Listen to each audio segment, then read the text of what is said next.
Hola, I'm here in the Plaza de Armas of Cusco. You see that there? That's Paddy's pub.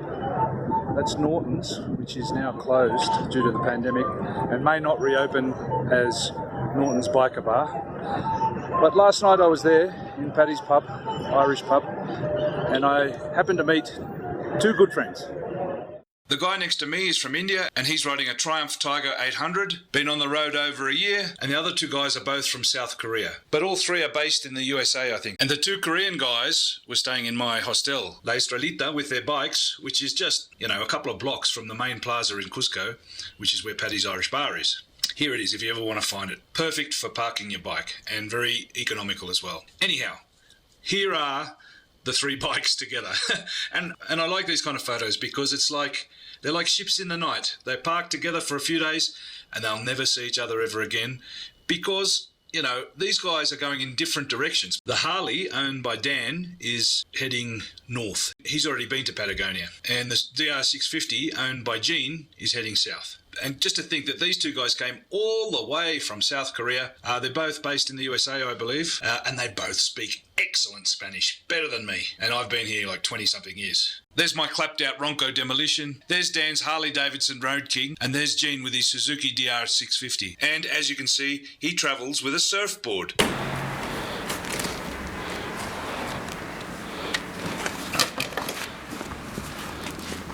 Hey, Gene. You got a guitar there? Yep. And my fly fishing rod. And the surfboard. How long you been on the road? Like a year and a month now, almost. Yeah. Just a little over a year, yeah.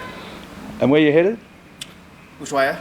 Well, today hopefully for Bolivia. And what do you think of Peru? Peru's great. Cusco? Cusco's probably been one of my favorite spots.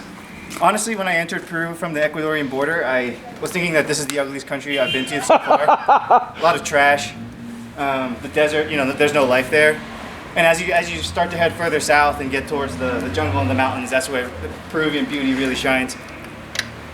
And your fishing rod, you actually caught fish between Nazca and here, you camped? Yeah, I've caught fish in multiple places. I mean, there's so many mountain streams here, It's a fly fisherman's dream. Well, the fly fisherman's dream is Patagonia, but here's another more hidden gem spot. Trout fishing. Yeah.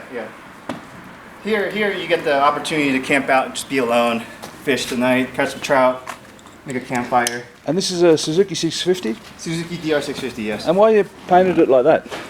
For camouflage. Oh, just for camouflage? Yeah, because I camp out a lot. And here, as you know, in Latin America, all land is owned by somebody. So there's always people. That is, these are I was looking at my sticker. Yeah. Oh yeah, he's Korean cowboy. All right, man. Good luck. Thank you, Glenn.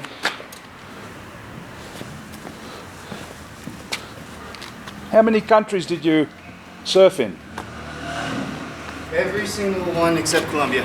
Oh, except Colombia? Yeah. Huh. Just as Dan was getting ready, he noticed his rear tyre was flat. Only 4 psi.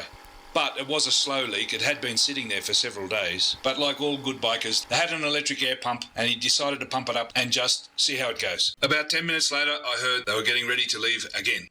Dan told me that's the first puncture he's had on that bike and it's the second set of tyres. And it is quite a hassle to get the wheel off such a large bike. It's easier just to go to a Harley-Davidson dealership where they've got all the right tools and everything else.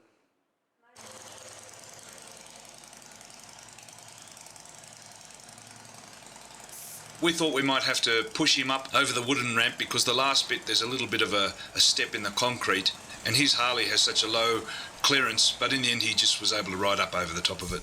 No problems at all. The big Harley Road King with 96 cubic inches. And Dan is a serious rider. He's an iron butt rider. He's got a little thing on his license plate saying so.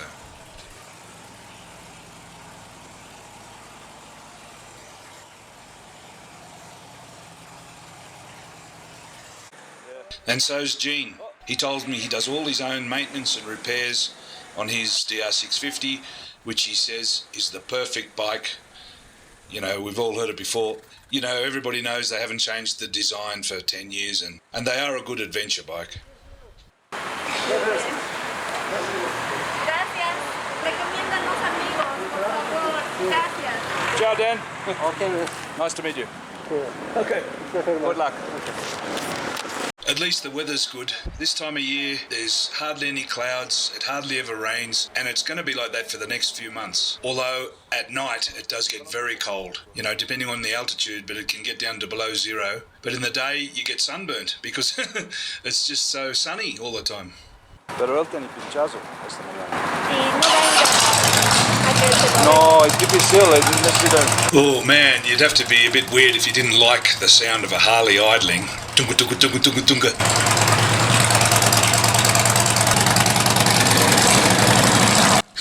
Oh man, that surfboard is really must raise a few eyebrows wherever he's going, especially in the high Andes where there's no surf. And actually, they both told me that in South Korea the waves are so small there is no surfing hardly. So there goes the two Koreans. One of them with a guitar, a surfboard and a fishing rod. And he actually showed me a video between here and Nazca. There's a barren high plain. It's really sort of, there's very few trees and everything, but he found a place to camp by a creek and he caught a trout and cooked it for dinner that night. What a character. Good luck, guys. You know, this is what I really like about the biking community. You meet these guys for a day or two, you click with them, and you've got a friend forever. You can follow them on Facebook, and there's a camaraderie there. May never see them again, but they're my buddies, and I wish them well.